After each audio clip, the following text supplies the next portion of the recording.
Okay, New York Times sues Microsoft and OpenAI. What is going on? Well, we knew this was going to happen. So let's just be really candid. One of the things from the moment that we started playing with ChatGPT, Bard, and any other large language model that was made publicly available was what does this mean for attribution and how does that work going forward? And how do companies that used to get clicks make money?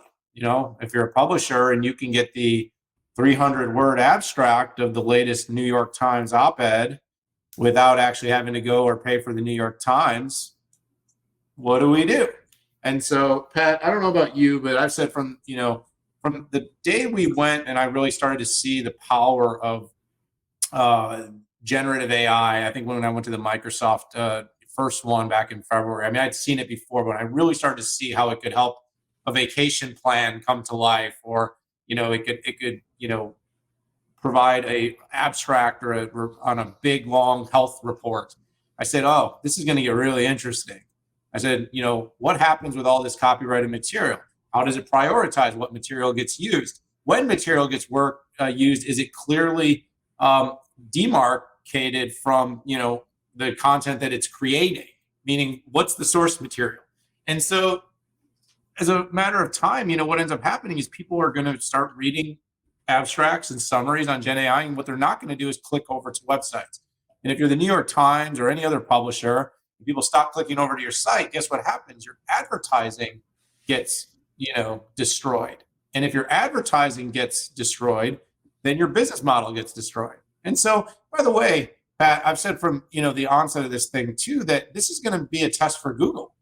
And hold your thought here, but Google's model is, you drive traffic, clicks, and advertising, and people pay to advertise against certain searches. Well, same thing there. If you can go to an LLM and you can get the information summarized in a ChatGPT or Bard, how do they get advertisers to pay for that? And so basically, what we're looking at here is not so much about just the New York Times and OpenAI. What we're really looking at is an inflection point in the beginning of setting a precedent around copyrighted and privately owned content, and how that content is protected on behalf of those that publish it, those that invest money. And Pat, you and I can relate. We invest a lot of money in our analyst teams to create content, and we want to be able to drive and drive views and reads.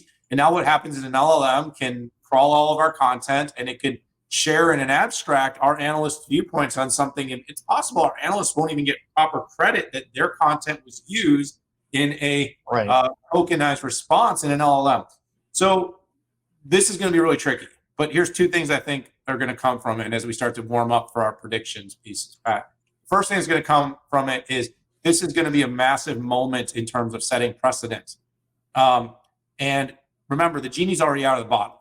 So we're not going back. I heard some really dumb punditry that this could be the end of AI, meaning that effectively, like, if the New York Times wins, everybody's going to stop.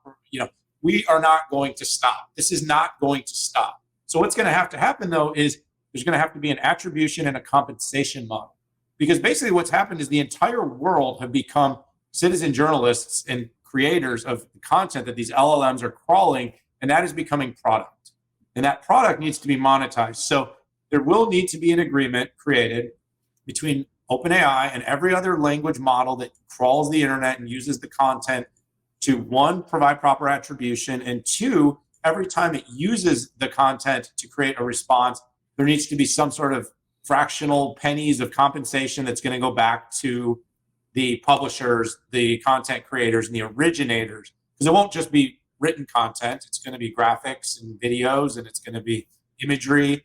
But that's where it's at. This is a big moment. It's a inflection point. It was bound to happen. This will continue. And by the way, this is why some companies got so into the indemnification of LLMs. And this is also why we talk about the real value being in the private data that you have, or the unique data that you have, because the publicly available data is table stakes. Dan, you're on fire on this one. It's almost like you've thought about this one a little bit. So I work for a company called Alta Vista, which was the top-rated search engine before Google came in and destroyed everybody. And there was a lot of conversations, including my stock grants. Yeah, it destroyed those too. But it was self-inflicted because AltaVista had this crazy idea of having unfiltered search results. And what you'd get is a bunch of university junk as opposed to Google that would parse it for consumers.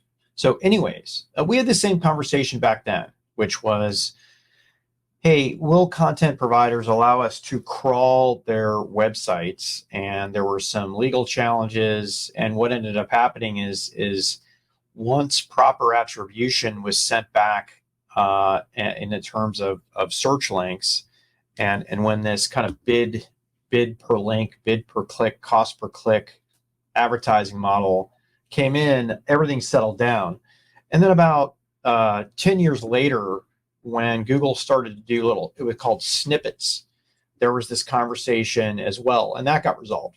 This is pretty much the same thing with a little bit of a twist. And here's what I mean by that.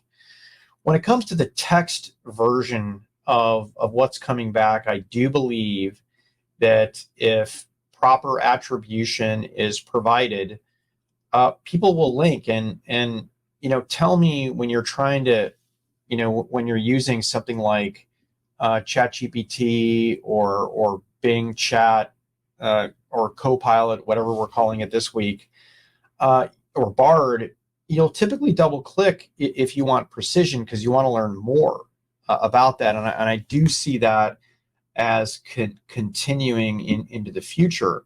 So I think that that'll probably be resolved there. What I think is going to be really, really sticky, though, is when it comes to video, audio, and photos. It's miraculous how when you type a prompt into Midjourney about, your favorite Star Wars character, how much it looks like Star Wars content. I mean, it literally looks like, hey, they ingested all the videos, all the movies, all the photos, and they're essentially spitting that back and they're making money on it. That I think is going to be problematic. If you had a jury trial, you can imagine putting up, Chewbacca on Midjourney and Chewbacca from the Star Wars content side by side, and it's literally exactly the same, maybe a little bit more yellow in Midjourney Chewbacca eyes, that they're going to shut down. They're going to shut that thing down. And on the tech side, Dan, I really did a lot of thinking. And okay, maybe I talked to an IP lawyer in the family as well, which says, hey, as analysts, we digest content that's copyrighted, and people pay us to give our opinion on it, right? Whether it's end users and enterprises or the tech company. How is that different from OpenAI ingesting copyrighted content and giving a summary back and charging you for it? Dan, I don't know if you've, have thought through that. And the only difference is the person processing it in the analyst case is a human and the other is a machine. We're all charging for the output of that summary and that opinion. Kind of makes you think. Well, if you can get them to pay the same and not actually have to sit through the inquiry, I mean, that could scale nicely. So you're talking about like if you invented Future AI. Well, actually, what I'm thinking about is the difference between what we do today as analysts, where we ingest content that's copyrighted, a press release, a PowerPoint, right, has trademarks all over it, and we write something and we get paid for it. It's kind of the same. The only difference is human is processing it and outputting it versus a machine. The value is in the person that produces it. Yes.